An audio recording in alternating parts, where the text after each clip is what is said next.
OBC সার্টিফিকেটের পর এবার রিভেরিফিকেশনের নির্দেশ দিল এসটি সার্টিফিকেটের। এসটি সার্টিফিকেটেও জাল সার্টিফিকেট ধরা পড়েছে। এই জাল সার্টিফিকেট ধরা পড়ার পরে সরকার এসটি সার্টিফিকেটের রিভেরিফিকেশনের নির্দেশ দিল। আর তার সাথে যারা নতুন করে এবার এসটি সার্টিফিকেট তৈরি করবে তাদের জন্য আরও কড়া নিয়ম করলো রাজ্য সরকার। কি সেই কড়া নিয়ম? এতদিন পর্যন্ত এসটি সার্টিফিকেট অনলাইন করার পরে আমরা সেটা বিডিও অফিসে গিয়ে জমা দিতাম, বিডিও অফিস থেকে সেটা ফরওয়ার্ড হয়ে যেত এসডিও অফিসে, সার্টিফিকেটটা এসডিও অফিস থেকে ফাইনালি বেরিয়ে যেত। এইবার নতুন নিয়মে বলছে এসটি সার্টিফিকেট ইস্যু করতে গেলে অ্যাডিশনাল ডিস্ট্রিক্ট ম্যাজিস্ট্রেট বা অতিরিক্ত জেলাশাসক যিনি আছেন বিসিডব্লিউ সেকশনের চার্জে, তার পারমিশন আপনাকে নিতে হবে, অন্যথায় কিন্তু আপনি এসটি সার্টিফিকেট বের করতে পারবেন না। আর যাদের অলরেডি সার্টিফিকেট বেরিয়ে গেছে তাদের কিন্তু রিভেরিফিকেশন হবে। তো আমি এটা মুখের কথা বলছি না, এটা কিন্তু নির্দেশিকা সরকার জারি করেছে। সেই নির্দেশিকা আমি আপনাদেরকে স্ক্রিনে দেখাচ্ছি। দেখুন, আমি যে নির্দেশিকাটি আমার স্ক্রিনে দেখাচ্ছি সেটা কিন্তু একদম কারেন্ট নির্দেশিকা। একদম ডেটটা দেখুন 7/3/2025-এ এই অর্ডারটি জারি করা হয়েছে। আর অর্ডারটি যে জারি করেছেন তিনি হচ্ছে special secretary to the government of West Bengal, অর্থাৎ পশ্চিমবঙ্গ সরকারের যিনি স্পেশাল সেক্রেটারি আছে তিনি কিন্তু এই নির্দেশিকাটি জারি করেছেন। তো এই নির্দেশিকাটার যে সাবজেক্ট সেটা দেখুন, matters pertaining to ST certificate issued to persons having surnames not specific to STs registration. তো এইটা হচ্ছে তার সাবজেক্ট, বিষয়বস্তু ছিল। আমি যেটা মেন পয়েন্ট সেগুলো আপনাদেরকে দেখাচ্ছি। তো প্রথমে বলছে reverification of ST certificates having non specific surnames. বলছে in this regard detailed advisory has already been issued from this department by memo number eto, and an option has already been incorporated in the official login of OSCAR portal to identify certificate issues against any particular surname. It is advised to continue such re-verification process periodically, at least twice a year, to ensure proper vigilance on the issuance of ST certificates to persons having non-specific surnames। তার মানে যেটা আপনারা বুঝে গেলেন যে reverification কিন্তু বছরে দুবার সরকার করার নির্দেশ দিয়েছে।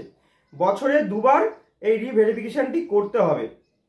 যাদের সার্টিফিকেট বেরিয়ে গেছে তাদের সার্টিফিকেটটা যে অরিজিনাল বা জেনুইন সেটার জন্য বছরে দুবার এই সার্টিফিকেটটার রিভেরিফিকেশন করার নির্দেশ দিয়েছে। তারপরে বলছে ক্যান্সেলেশন বা রিভোকেশন বা impounding of ST certificate obtained by furnishing false information।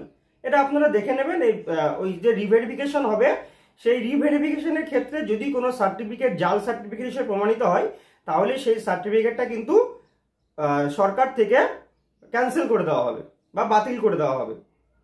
এরপরে বলছে issuance of first generation ST certificate.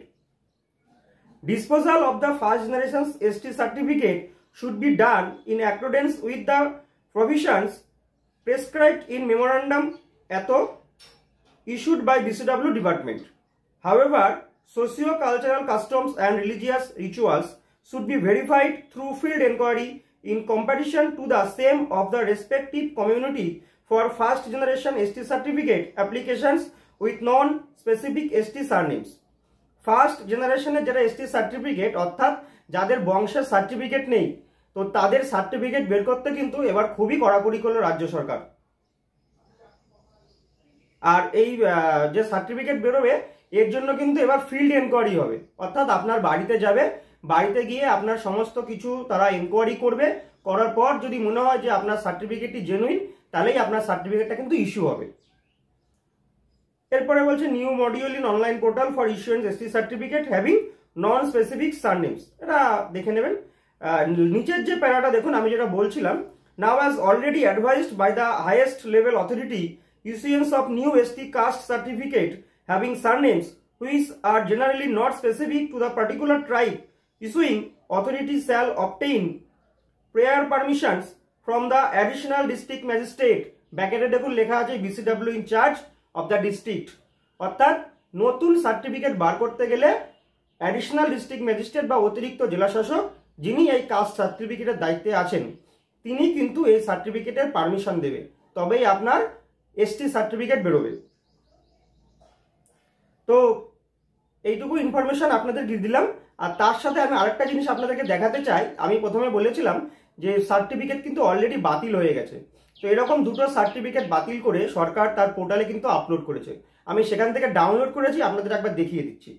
দেখুন, এটা হচ্ছে 10ই ফেব্রুয়ারি 2025 তারিখে একটা এসটি সার্টিফিকেট কিন্তু সরকার থেকে বাতিল করে দেওয়া হয়েছে।